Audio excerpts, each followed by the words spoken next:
Assalamualaikum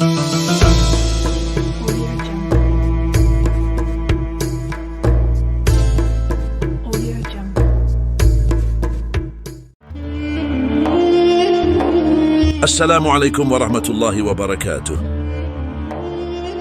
Semasa Rasulullah SAW masih berdakwah, banyak sekali kisah yang menarik untuk kita dengarkan dan ambil pelajarannya.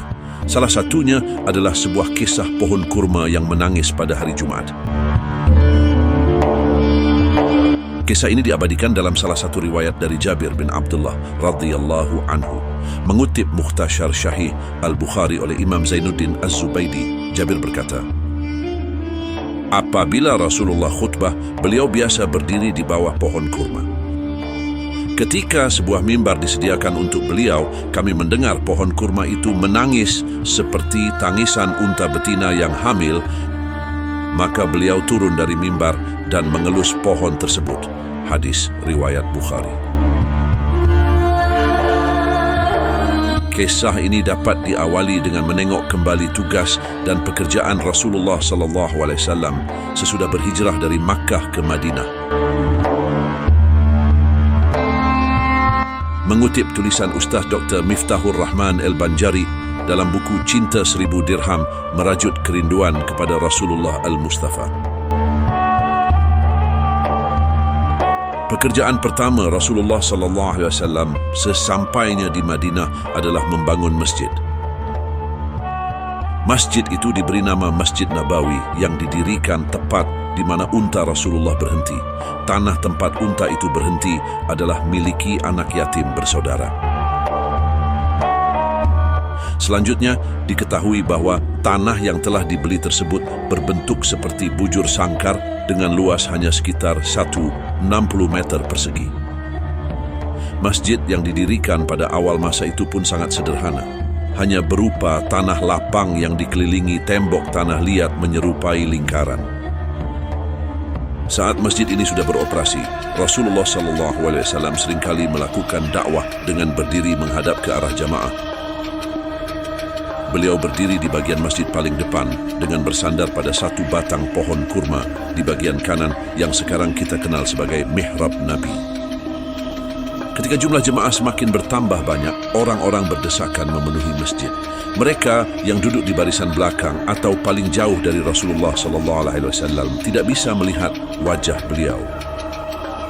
Para sahabat saat itu juga kasihan melihat Rasulullah SAW yang kelelahan jika berdiri terlalu lama saat berdakwah. Sebagian sahabat ada yang mengusulkan untuk membuat mimbar khusus bagi Rasulullah. Di atas mimbar itu, Rasulullah akan dapat sesekali duduk beristirahat atau bahkan menyampaikan khutbahnya sambil duduk. Di samping itu pula, para sahabat yang berada di posisi paling belakang tetap bisa menyaksikan wajah Rasulullah SAW. Nabi Muhammad SAW kemudian menyetujuinya. Pada suatu hari Jumat ketika mimbar yang dibuat khusus untuk Rasulullah selesai, beliau keluar dari pintu kamarnya. Beliau berjalan menuju mimbar dengan melewati sebuah pohon kurma itu. Ketika Rasulullah SAW menaiki mimbar untuk berkhutbah, seketika para sahabat yang hadir di masjid itu mendengar bunyi rintihan memelas seperti menangis. Bahkan debu-debu dari tembok masjid itu berguguran. Suara tangisan itu terdengar semakin lama semakin kencang. Para sahabat yang mencari sumber suara tangisan itu merasa semakin kebingungan. Rasulullah SAW kemudian turun dari mimbar dan mendekati pohon kurma yang sering beliau gunakan sebagai sandaran. Beliau meletakkan tangannya yang mulia pada batang pohon kurma itu, kemudian mengusap dan memeluknya. Atas izin Allah Subhanahu wa Ta'ala, perlahan-perlahan suara tangisan tersedu-sedu itu perlahan mereda. Belum terjawab rasa penasaran dalam diri para sahabat yang hadir, Rasulullah SAW pun mengajak berbicara kepada pohon kurma itu. Rasulullah berkata, maukah kamu aku pindahkan ke kebun kamu semula, berbuah dan memberikan makanan kepada kaum mukminin, atau aku pindahkan kamu ke surga, setiap akar kamu menjadi minuman dari minuman-minuman di surga, lalu para penghuni surga menikmati buah kurmamu. Pohon kurma tanpa keraguan memilih pilihan yang kedua. Kemudian Rasulullah SAW bersabda, "Af'al insya Allah, demi Allah yang jiwaku berada di dalam genggamannya, jika tidak aku tenangkan dia, niscaya dia akan terus merintih hingga hari kiamat karena kerinduannya kepadaku." Dalam redaksi lain, mengutip Syekh Abu Bakar Jabir Al-Jazairi dalam Hadza Al-Habib Muhammad Rasulullah Ya Muhib, diceritakan bahwa Rasulullah SAW pernah terlihat berbicara dengan sebatang pohon kurma. Kemudian wanita dari Ansyar berkata kepada beliau, "Wahai Rasulullah, aku memiliki anak seorang tukang kayu. Bolehkah aku menyuruhnya membuatkan mimbar untuk engkau dari pohon itu untuk berkhutbah?" Rasulullah menjawab, "Ya, boleh." Maka si tukang kayu membuatkan beliau mimbar dari pohon kurma tersebut. Pada suatu Jumat, Rasulullah SAW sudah mulai berkhutbah di atas mimbar, bukan lagi di atas potongan pohon kurma seperti pada masa awal pendirian masjid. Tiba-tiba batang kurma yang dijadikan mimbar itu menangis seperti tangis seorang bayi. Rasulullah SAW berkata, batang pohon ini menangis karena merasa telah dilupakan.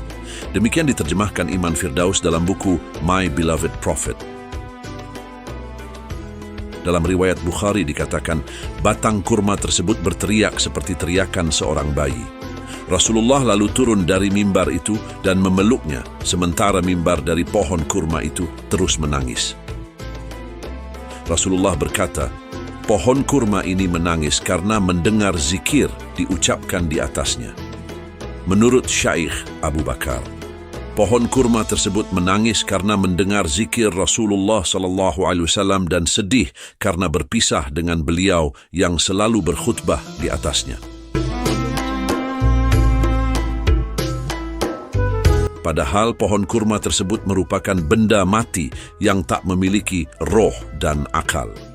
Hal ini, kata Syekh Abu Bakar, menjadi tanda dan bukti yang menunjukkan kenabian Muhammad SAW dan kebenaran risalahnya. Dan hal ini juga merupakan mukjizat besar yang hanya dimiliki oleh Rasulullah SAW. Ibnu Hajar dalam pendapat yang dikutip Imam An-Nawawi melalui Syarah Riyadus Syalihin Jilid 3 menambahkan, hadits tentang kisah pohon kurma yang menangis tersebut menjadi bukti bahwa Allah Subhanahu wa Ta'ala terkadang memberi nalar pada benda mati bak seekor hewan, bahkan seperti seekor hewan yang mulia. Wallahu alam.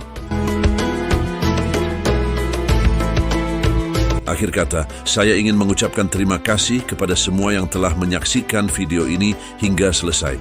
Semoga video ini memberikan manfaat dan menghibur kalian semua. Jangan lupa untuk memberikan komentar di bawah dengan pendapat dan saran Anda. Sampai ketemu lagi di video berikutnya. Assalamualaikum warahmatullahi wabarakatuh.